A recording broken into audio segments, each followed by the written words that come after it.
সমাধান চাও যদি জীবনে মরণে, ফিরে যাও খুঁজে নাও চোখ রাখো কোরআনে। আসসালামু আলাইকুম ওয়া রাহমাতুল্লাহি ওয়া বারাকাতুহু। ইন্নাল হামদুলিল্লাহ ওয়াসসালাতু ওয়াসসালামু আলা রাসূলিল্লাহ। সম্মানিত দর্শক শ্রোতা বন্ধুগণ, আশা করি আল্লাহ পাকের অশেষ মেহেরবানিতে আপনারা সকলে ভালো আছেন। দূরে কিংবা কাছে, দেশে কিংবা প্রবাসে, যে যেখান থেকে এই মুহূর্তে আমার সাথে অংশগ্রহণ করেছেন, সকলকে জানাচ্ছি আন্তরিক মোবারকবাদ।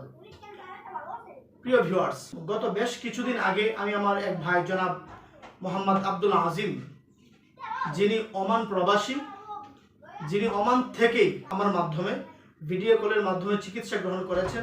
আলহামদুলিল্লাহ, আল্লাহ পাকের কাছে শুকরিয়া আদায় করছি, যিনি ভিডিও কলের মাধ্যমে চিকিৎসা গ্রহণ করে এখন পুরোপুরিভাবে সুস্থ স্বাভাবিক জীবনযাপন করছেন।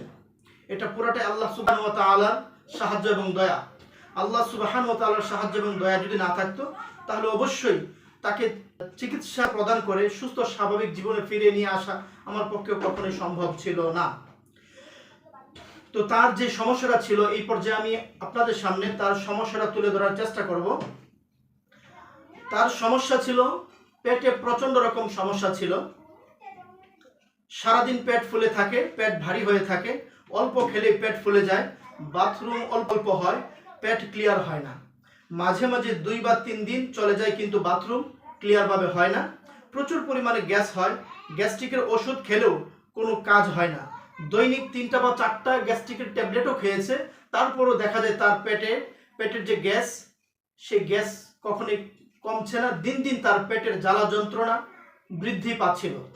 পেটের এই নানান সমস্যা নিয়ে তিনি অত্যন্ত কষ্টে জীবনযাপন করছিলেন। এই পর্যায়ে জনাব মোহাম্মদ আব্দুল আজিম, যিনি অসুস্থ ছিলেন, আজ সুস্থ হয়ে আমার কাছে এসেছেন সাক্ষাৎ করার জন্যে। তো এই পর্যায়ে আমি তাকে বলবো, তিনি যখন তার পেটে নানান ধরনের সমস্যা ছিল, তখন তার কাছে কেমন লেগেছে এবং তার পেটের কি কি সমস্যা ছিল, সংক্ষিপ্তভাবে তার বক্তব্যের মাধ্যমে এই বিষয়টাকে একটু তুলে ধরার জন্যে আমি তাকে অনুরোধ করছি। জি, আমি মানে আমার পেটে অস্বস্তি, মানে আমি কাউকে মানে বলে বোঝাতে পারবো না। এটা মানে এমন অস্বস্তি আমার, কখনো পেটের বামে, কখনো মানে নাভির বামে, কখনো ডানে, কখনো তল পেটে, মানে ব্যথা এক জায়গায় থাকতো না। মানে ব্যথাটা দৌড়াইতো শুধু পেটের ভিতরে। দৈনিক আমি গ্যাস্ট্রিকের ওষুধ, মানে এমনও দিন গেছে আমি 5টা ওষুধও খেয়েছি, কিন্তু আমার কোনো কাজ হয় নাই।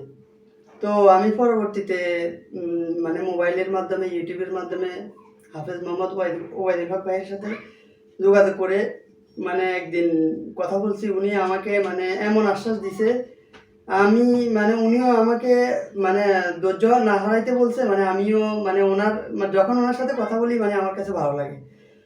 আমি ওনার কাছে মানে চিকিৎসাটা পাইছি। তো এখন আলহামদুলিল্লাহ সুস্থ আছি। আপনারা যদি চান আসতে পারেন ওনার কাছে। উনি ভালো চিকিৎসক। আপনারা মানে ওই বিষয়ে যদি আসতে চান, আসতে পারেন ওনার কাছে। যাক, আপনার এই পেটের জ্বালা যন্ত্রণা নিয়ে আপনি তো অনেক কষ্টে ছিলেন নাকি? জি। এখন যে আপনি একটু স্বস্তিতে আছেন, মানে সুস্থ হয়েছেন, হ্যাঁ, এত করে কি আপনি আমাদের চিকিৎসার ব্যাপারে আপনি খুশি আছেন? তো আলহামদুলিল্লাহ আমি অনেক খুশি। মানে আমি আপনাকে মানে ফোনে বলছি যে কি মানে আমি কেমন অসুস্থতে ছিলাম। হ্যাঁ হ্যাঁ, মানে তখন মানে মানে আমার কাছে যে কেমন লাগতো, মানে কাউরে বুঝাইতে পারতাম না। তো তখন আমি আপনার সাথে মানে ফোনে মানে আপনাকে ডিস্টার্ব দিতাম বা ফোন দিতাম, আপনিও আবার বিরক্ত হইতেন না মোটামুটি ভাবে আমাকে। আমি যখনই কল দিতাম, আমার কলটা রিসিভ করতেন। আপনি যেহেতু পেটের সমস্যার ব্যাপারে সিরিয়াস লেভেলের প্রবলেমে ছিলেন, জি, আপনার সমস্যাটা সমাধান হয়েছে। একটি কথা আমি বলে থাকি, যারা সিরিয়াস লেভেলের পেশেন্ট, তাদের সবচেয়ে বড় হাতিয়ার হচ্ছে ধৈর্য। ঠিক কিনা? জি জি, অনেক দিন সময় লাগবে। মানে আমি তো কিন্তু দেখা যায় সিরিয়াস লেভেলের পেশেন্ট যারা, তাদের ধৈর্য কম থাকে। জি, ধৈর্যের সাথে তারা চিকিৎসাটাকে চালিয়ে যেতে পারে না।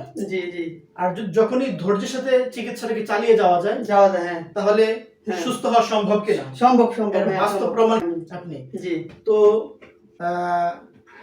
পেটের যত জটিল এবং কঠিন সমস্যা থাকুক না কেন, জি, এই সমস্যা থেকে বেরিয়ে আসা বা সুস্থ হওয়া যে সম্ভব, জি, এটা কি বাস্তব? হ্যাঁ বাস্তব, অবশ্যই বাস্তব। বাস্তব কিভাবে?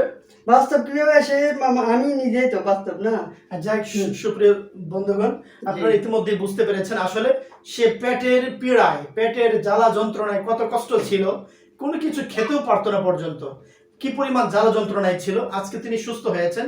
উনি সুস্থ হতে আলহামদুলিল্লাহ আমার কাছে ভালো লাগছে। সুদূর ওমান থেকে বাংলাদেশে এসেছেন, আমার সাথে দেখা করেছেন। একটা পেশেন্ট যখন সুস্থ হয় আমার কাছেও ভালো লাগে, কারণ একটা পেশেন্টের পিছনে কি পরিমাণ কষ্ট করতে হয়, যারা আমার কাছ থেকে চিকিৎসা নিয়েছেন একমাত্র তারাই বলতে পারবেন। একটা পেশেন্টকে সুস্থতার দিকে নিয়ে আসার জন্য একজন চিকিৎসকের কষ্ট করতে হয় কিনা? অবশ্যই কষ্ট করতে হয়। আমি যখন রাতে মানে আমাদের ওখানে ওমানে তো রাতের দুইটায় কখনো ফোন দিছি, এখানে ফজরের আগে। এই আপনি ফোন রিসিভ করছেন, মোটামুটি আমাকে মানে অনেক আশ্বাস দিচ্ছেন। জি হ্যাঁ, যাই হোক আলহামদুলিল্লাহ ভাইয়ের মাধ্যমে বুঝতে পেরেছেন। কারণ যখন আমার কাছে কোনো একটা পেশেন্ট আসে, সেই পেশেন্টের সমস্যাটাকে আমি নিজের সমস্যা মনে করি। কারণ একটা পেশেন্ট অনেক আশা করে এসেছে, অনেক কষ্ট করে এসেছে। এখন তার এই কষ্টটাকে যদি আমি নিজের মতো করে তার কাজটা আমি না করি, এখন তার এই কষ্টটাকে অনুভব করে আমি তার এই কাজটাকে যদি নিজের মতো করে না করি, তখন যে আশা এবং ভরসা নিয়ে এসেছে তার সমস্ত আশা এবং ভরসা নষ্ট হয়ে যাবে। তো আশা করি ইনশাল্লাহ এই সংক্ষিপ্ত সময়ের মাঝেই তার সুস্থতার বক্তব্য যে শুনেছেন, তিনি কতটুকু আনন্দে আছেন তার চেহারার ভিতরে ফুটে উঠেছে। আজকে তার যে চেহারা দেখছেন, আজকে থেকে আর 2-1 মাস আগে তার চেহারাটা এমন ছিল না, একবারে কালো হয়ে গিয়েছিল, কথা ঠিক কিনা? জি জি। এখন আলহামদুলিল্লাহ সুস্থ হয়েছে বিদায় চেহারার ভিতরে একটা মানে লাবণ্যতা আসছে, একটা ফর্সা ভাব চলে আসছে। চেহারাটা পুরোটা একটা কালো একটা কালচা কালচা ছাপ ছিল। আলহামদুলিল্লাহ আল্লাহ তাআলা সুস্থ করে দিয়েছেন। আশা করি পেটের যত বড়ই সমস্যা হোক না কেন, আপনাকে ধৈর্যের সাথে বিশ্বাসের সাথে চিকিৎসা চালিয়ে যেতে হবে। আপনি যদি ধৈর্য এবং বিশ্বাসের সাথে চিকিৎসা চালিয়ে যেতে পারেন, আপনার সমস্যা যত বড়ই হোক না কেন, যত কঠিনই হোক না কেন, ইনশাআল্লাহ আপনি অতি দ্রুত সময়ের মধ্যেই সুস্থ স্বাভাবিক জীবনে ফিরে আসবেন।